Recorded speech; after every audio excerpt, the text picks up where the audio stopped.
জলপাইয়ের কথা উঠলেই জিভে জল আসে না এমন মানুষ খুঁজে পাওয়া যায়। তেল থেকে আচার, আবার তরকারিতেও সবখানেই নিজের স্বাদ ছড়িয়ে দেয় এই টক মিষ্টি ফলটি।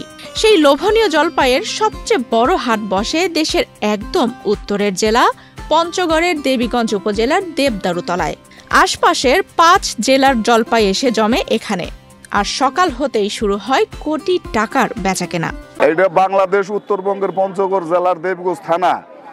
এইখানে এই একটা বাংলাদেশের একটা অমূল্য জিনিস যেটাকে জলপাই বলা হয়, যার তেলের দাম অনেক বেশি, যেটা মানুষের অনেক কাজে লাগে, শরীরের বিভিন্ন ধরনের কাজে লাগে, এবং দক্ষিণ অঞ্চলের মানুষ তরকারি খায় এ দিয়ে। আপনারা ইউটিউবে বা গুগলে সার্চ যদি দেন যে বাংলাদেশের সর্ববৃহৎ জলপাইয়ের হাট কোথায়, প্রথমেই পাবেন যে দেবীগঞ্জ দেবদারুতলা। ভোরের আলো ফুটতেই শুরু হয় এই হাটের কোলাহল। বস্তায় বস্তায় জলপাই এনে ঢালা হয়, চলে ছাঁটাই বাছাই আর তুপ করে সাজানোর কাজ। দেশের বিভিন্ন প্রান্ত থেকে পাইকারি ক্রেতারা আসেন এখানে। কেউ কিনে নিচ্ছেন স্থানীয় বাজারে বিক্রির জন্য, কেউ আবার সরাসরি পাঠাচ্ছেন বড় বড় সব কোম্পানিগুলোতে, যেমন প্রাণ, স্কয়ার বা বিডি ফুডস। এখান থেকেই রপ্তানি হয় বিদেশেও। বিভিন্ন কোম্পানি এখানে আচার করার জন্য আগে কিনে, এখানে প্রাণ আসে, স্কয়ার আসে, প্রমি আসে, বিডি আসে, অনেক ধরনের কোম্পানি এসে এই মালগুলো কিনে নিয়ে যায়। এবং এইখানে বাংলাদেশের 4টা ডিস্ট্রিক্টের লোকজন এই পঞ্চগড় জেলার দেবগঞ্জ থানায় এই আড়তগুলোতে জলপাই বিক্রি করতে আসে। আমি নাটোর থেকে আসছি, প্রায় 10-12 দিন হয়েছে। আসার পরে এখানে জলপাইয়ের যে হাটটা প্রতি বছরেই আমি প্রায় 15 বছর ধরে এখানে আসি। আগে আমদানি হয়তো কম, এখন আস্তে আস্তে বৃদ্ধি হচ্ছে। দূর দূরান্ত থেকে চিটাগাং, ঢাকা, যশোর, খুলনা, আমি প্রাণের একজন সাপ্লায়ার, আরও কোম্পানি আছে ছোটখাটো কোম্পানি, তারাও কিনে নিয়ে যায়। এখানকার চাষিরা জানালেন প্রতি কেজি জলপাই তারা 30 থেকে 50 টাকায় বিক্রি করেন। প্রতিদিন প্রায় 1.5 কোটি টাকার জলপাই কেনা বেচা হয় দেবদারুতলার এই হাটে। অক্টোবর থেকে শুরু হয়ে পুরো 3 মাস চলে এই মৌসুমি হাট।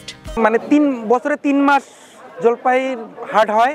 প্রতিদিন এভারেজ 100 টনের উপরে মাল কেনা বেচা হয় এবং আর্থিক লেনদেন প্রায় 1.5 কোটি টাকার উপরে। এখানে প্রশাসনিক এবং হাট ইজরাদার সুসংগঠিতভাবে সুন্দরভাবে হাট পরিচালনা করতেছে, এটা নিয়ে কোনো সমস্যা নাই। আমার বাড়ির কাছে জলপাই 14-15টা গাছ লাগাইছি। এই বছর একটা গাছে ফলছে, এক গাছের ফল আমি নিয়ে আসছি দেবগঞ্জ বাজারে বিক্রি করার জন্য। এগুলা 40 টাকা কেজি প্রতি বিক্রি করে দিছি আমি। হাট কর্তৃপক্ষের হিসাব অনুযায়ী জলপাইয়ের এই বৃহৎ বাজারে 1 থেকে 1,500 মানুষের কর্মসংস্থানের যোগান হয়।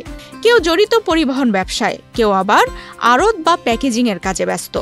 তবে দেশের সবচেয়ে বড় জলপাইয়ের হাট হয়েও এখানে নেই সঠিক সংরক্ষণাগার, নেই স্থায়ী আড়ত কিংবা পর্যাপ্ত ছাউনি, যার অভাবে ক্রেতা বিক্রেতা উভয়ে চরম ভোগান্তির শিকার হচ্ছেন। পঞ্চগড় জেলার দেবীগঞ্জ উপজেলার যে জলপাই হাটটা রয়েছে, এই হাটে আপনারা দেখতে পাচ্ছেন অনেক লোকের সমাগম। এখানে প্রত্যেক দিন 1.5 থেকে 2 কোটি টাকার ব্যবসা হয়, যেটা দেশ এবং বিদেশে আমরা সুন্দরভাবে আমরা যারা দেখি যে ব্যাপারীরা রয়েছে, এরা বিভিন্নভাবে তারা রপ্তানি করে থাকে।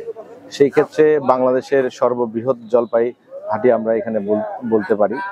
আর আমাদের কিছু এখানে যে সমস্যা রয়েছে, সমস্যাগুলো হলো জলপাই ব্যবসায়ীদের জন্য আমরা কোনো শেড করে দিতে পারি নাই সরকারিভাবে।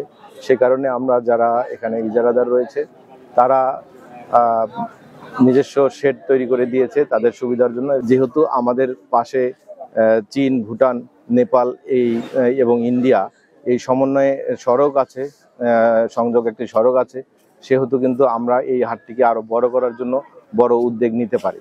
সেক্ষেত্রে আমরা জাতীয়ভাবে উদ্যোগ নেওয়ার জন্য আমরা সরকারের প্রতি অনুরোধ জানাই। এই হাটটিতে প্রায় 1500 থেকে 2000 মানুষ কর্মসংস্থান করে থাকে, কিন্তু দৈনিক 15 থেকে 20,000 মানুষের আনাগোনা হয়। অর্থাৎ আমরা ধরে নিতে পারি যে প্রায় 15 থেকে 20,000 লোকই এখানে কর্মসংস্থানের সাথে জড়িত। আর এখানে প্রায় 1 থেকে 1.5 কোটি টাকার প্রত্যেকদিন ব্যবসা হয়।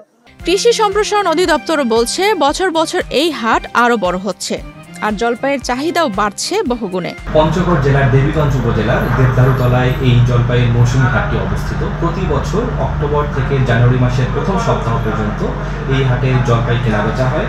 শুধু পঞ্চগড় জেলায় নয়, পার্শ্ববর্তী নীলফামারী, ঠাকুরগাঁও এবং দিনাজপুর জেলা থেকে ক্ষুদ্র ব্যবসায়ীরা এখানে জলপাই বিক্রি করতে আসেন এবং যাতায়াত ব্যবস্থা ভালো থাকায় দেশের বিভিন্ন প্রান্ত থেকে আপনার পাইকারি ব্যবসায়ীরা এই হাটে জলপাই কেনাবেচা করেন। প্রতিদিন গড়ে প্রায় 30 লক্ষ টাকার জলপাই এই হাটে কেনাবেচা হয়। দেবীগঞ্জ তথা পঞ্চগড়ের অর্থনীতিতে এই হাটটি বিশেষ ভূমিকা রাখবে বলে আশা করছি। দেশের সবচেয়ে বড় জলপাই হাট হয়েও প্রয়োজনীয় অবকাঠামো উন্নয়ন হয়নি বলে অভিযোগ ব্যবসায়ীদের। তাদের দাবি, সরকার পরিকল্পিত উদ্যোগ নিলে এই হাট শুধু স্থানীয় নয়, জাতীয় অর্থনীতিতেও বড় ভূমিকা রাখতে পারে। গ্রামীণ জীবনের সমৃদ্ধিতে দেবদারুতলার জলপাই হাট আজ এক অনন্য মাইলফলক, যা টিকিয়ে রাখতে দরকার সরকারি সুনজর। আফসানা রিপা, বাংলাদেশ প্রতিদিন।